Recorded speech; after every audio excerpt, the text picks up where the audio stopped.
Kisruh sepak bola tanah air saat ini memasuki babak baru. Belum selesainya permasalahan sanksi FIFA. Kini Indonesia kembali terlibat dengan adanya dugaan match fixing atau pengaturan skor pertandingan. Untuk membahasnya lebih lanjut sudah hadir di studio Deputi 5 Kemenpora Gatot Dewabroto, dan kami juga mengundang Anda memberikan komentar lewat SMS ke 0811-833-5551. Anda juga bisa menelpon melalui nomor interaktif di 02152-900-308 atau 021-52-900-311. Dan kami juga nanti akan mencoba untuk menghubungi Direktur Hukum PSSI Aristo Pangaribuan. Mas Gatot, ini kalau kita bicara soal mafia bola ini seolah-olah seperti mengkonfirmasi apa yang dilakukan Kemenpora ya, Mas Gatot ya, artinya membukukan PSSI.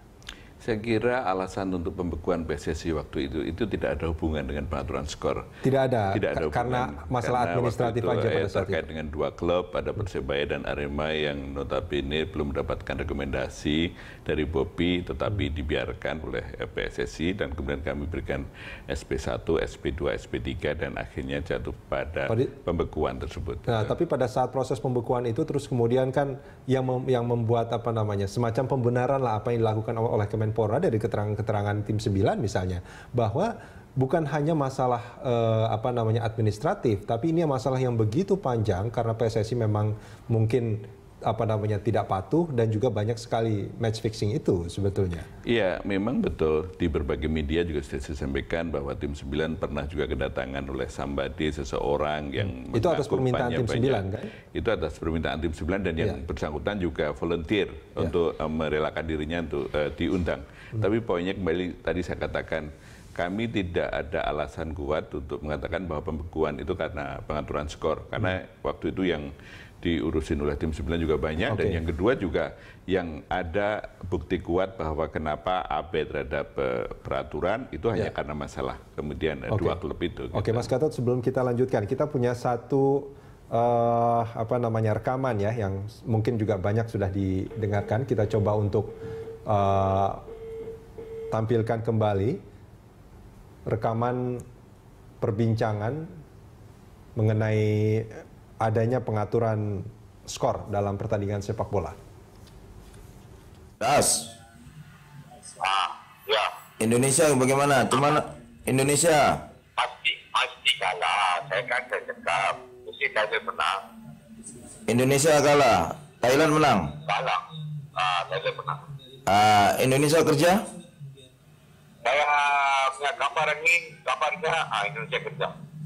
Indonesia kerja? Yang baru tadi saya dapat panggilan telepon. Seminggu saya dengar itu Indonesia akan buat kerja. Indonesia buat kerja nih? Ya. Kalau berapa? 2 atau 3. Indonesia kosong, Thailand 2 atau 3. Tengok pasti ada 3 di 3 pasti 3-1, 4-0 atau 3-0. Oh begitu, Indonesia lose. Indonesia lose. Indonesia kerja, siapa yang bikin? Singapura menyorong, saya pun tak tahu, tapi buat taruhan ambil Thailand saja. Apa? Buat taruhan Thailand saja. Oh, Indonesia lose ya? Indonesia lose. Orang mana? Menang, Kirimwang menang. Ya, orang mana yang bikin? Orang mana yang bikin? Malaysia, orang Malaysia. Orang Malaysia bikin? Siapa yang kerja? Pastilah budak-budak lah kerja. Iya, orang Malaysia siapa yang kerja? Bos. Oh, itu bos Cina, saya tak tahu yang mana satu. Oh. Ini Itu buat taruhan dulu apa Indonesia ini Thailand saja pasti menang. Thailand pasti menang. Pasti menang, nanti kirim uang termasuk Ya. Indonesia lose ya? Iya. Ya, itu tadi rekaman percakapan antara seseorang mengenai adanya dugaan pengaturan skor dalam pertandingan Indonesia melawan Thailand, dan juga pada saat Indonesia melawan Vietnam juga terjadi adanya match fixing. Dan saat ini sudah bergabung bersama kita melalui sambungan telepon Direktur Hukum PSSI Pak Aristo Pangaribuan. Selamat pagi Pak Aristo. Selamat pagi. Ya, Pak, ini kalau kita bicara soal pengaturan skor ini, Pak, terus kemudian juga ini bukan hanya bicara individu, bahkan PSSI juga dilaporkan ke polisi karena adanya dugaan mafia sepak bola di sana. Nah, ini bagaimana tanggapan Pak Risto? Nah, sebelumnya saya koreksi dulu tadi. Itu dugaan terjadinya match fixing. Jadi match fixing ini masih dugaan berdasarkan bukti-bukti tadi rekaman yang dianggap bukti. Itu saya yang kedua, PSSI itu tidak dilaporkan ke Barreskrim.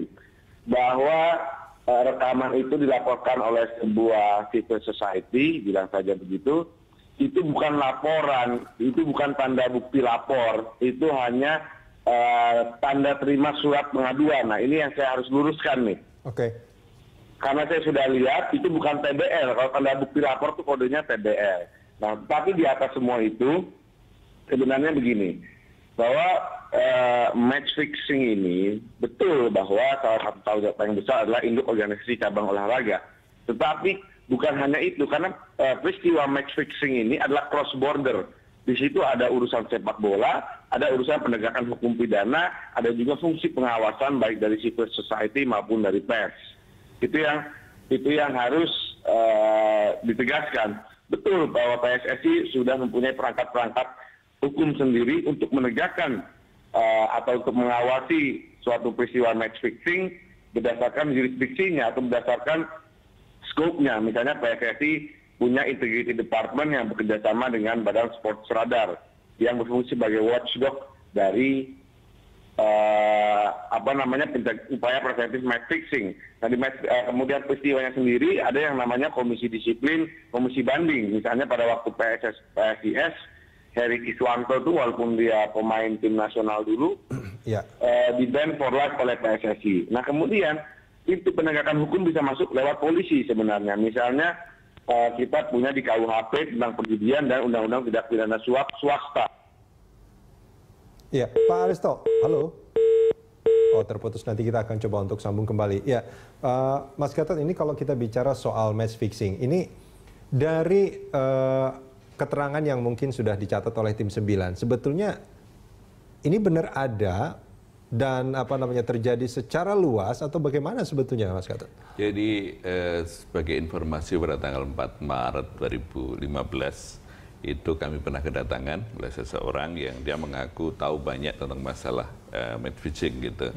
Tetapi sayangnya pada saat pembahasan kami mendengarkan secara lengkap dari keterangan si orang itu yang bersangkutan tidak cerita secara detail, hanya umum saja. Itu umum saja mungkin kadang-kadang juga membuat kami kaget juga.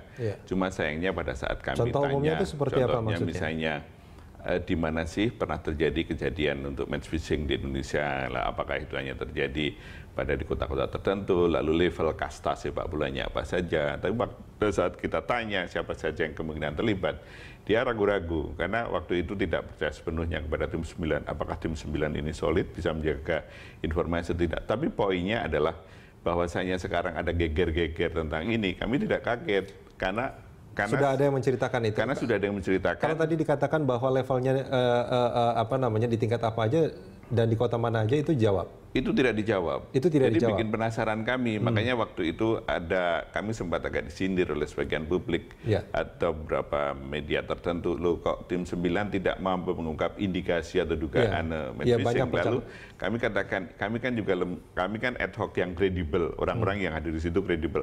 Maksud sih cuma konon kabarnya baru kata di ini, kemudian kami bawa ke Barreskrim. Yang sekarang saja Mas Aristo tadi juga sudah mengatakan itu saja cuma sekedar laporan. Jadi poinnya adalah kami sangat hati-hati sekali, tetapi di sisi lain mindset konstruksi kami di tim 9 waktu itu sudah bisa mengetahui kira-kira match fixing itu seperti apa. Yang notabene sebetulnya di FIFA sendiri, yang kalau bahasa FIFA itu match manipulation ya, itu juga dilarang keras. Jadi poin yang ingin kami sampaikan melalui kesempatan tersebut, orang mengatakan konon kabarnya ada match fixing, tapi kayak apa sih sesungguhnya yang terjadi? Nah, kami sudah ada gambaran, tapi sayangnya sangat general banget. Gitu. Itu generalnya seperti apa, Pak? Iya, generalnya tidak menunjuk kepada informasi yang kami peroleh, misalnya siapa-siapa yang terlibat, contohnya apa saja. Kemudian yang ketiga, bagaimana perilaku yang sesungguhnya, misalnya praktek di lapangan, pengaturan itu bagaimana itu terjadi. Nah, tapi ada beberapa juga yang terkuak, misalnya kasus kayak yang tim nasional di SEA Games belum lama ini. Sampai saat ini Kemenpora tidak percaya bahwa itu terjadi. Yang ini apa namanya antara U23 lawan Vietnam dan Thailand. Kami sejauh ini tidak percaya, maksud sih mereka sudah kalah, sudah jatuh tertimpa tangga lagi, kan pasti akan jadi cemoohan. Kami nggak percaya. Tetapi di sisi lain, kalau disampaikan lalu juga disampaikan Aji Santoso. Iya, bukankah apa namanya match fixing yang hebat itulah yang bisa membuat orang lain itu tidak percaya bahwa terjadi match fixing sebetulnya? Betul. Karena ada kemungkinan ya misalnya, tapi ini masih terlalu prematur ya. Tempo hari kan disampaikan oleh Haji Santoso gitu. Nggak mungkin pemain itu setiap hari dengan saya. Nah, kelihan dari match fixing itu di beberapa tempat, tapi nggak tahu untuk di Indonesia, tapi moga-moga tidak terjadi. Itu masuknya itu tidak mesti harus layer lewat pelatih. Bisa saja dia langsung head to head dengan pemain itu sendiri. Jadi ini memberikan semacam hipotesa kepada kami bahwa jurus akses itu bisa ditempuh dari berbagai cara. Ya, Mas Gatot, sebelum kita jeda, kalau kita melihat percakapan yang terjadi tadi itu memang tidak membuktikan bahwa ada bukti match fixing itu terjadi. Tapi ketika dia menyatakan bahwa ya Indonesia pasti kalah, terus dengan skor yang hampir mendekati kebenaran, bukankah itu membuktikan bahwa match fixing itu sebetulnya sangat lumrah dan biasa terjadi sebetulnya? Loh, kalau kita lihat sejarahnya ya, dulu pada zaman kan sebentar lagi Indonesia ada Asian Games 2018, dulu ada Asian Games 62 gitu. Dulu menjelang, saya hanya buka-buka aja, kita buka dulu, pada saat menjelang Asian Games itu kita dibuat porak-poranda. Dulu ada pelatih terkenal, Tony Bogacnik, sudah susah-susah membuat tim, tapi berantakan menjelang Asian Games. Jadi kalau dilihat sejarahnya itu sudah lama di Indonesia. Tetapi match fixing itu? Match fixing, udah lama. Kemudian banyaklah cerita yang mungkin yang tidak bisa saya sebutkan satu persatu, kemudian belum lagi di negara lain. Tapi poinnya adalah, nah apa hak ataupun yang ingin dilakukan oleh Kemenpora itu untuk memberantas hal-hal seperti itu. Jangan sampai kita sudah give up in despair. Itu ada tapi susah dibuktikan. Orang mengatakan ini kayak kentut. Ada tapi nggak tahu siapa yang melakukannya gitu. Dengan cara inilah makanya pada saat ada seseorang kemudian didampingi oleh civil society kemudian lapor, kami mendukung saja dalam konteks supaya itu diproses secara baik. Tetapi kalau kemudian cuma asal-asalan yang tadi dikatakan oleh Mas Aristo, itu juga perlu dikritisi. Jadi jangan sampai harapan publik demikian tinggi, ujung-ujungnya nanti juga patah di tengah jalan. Gitu. Kita akan lakukan ini di segmen berikut nanti, Mas Gatot.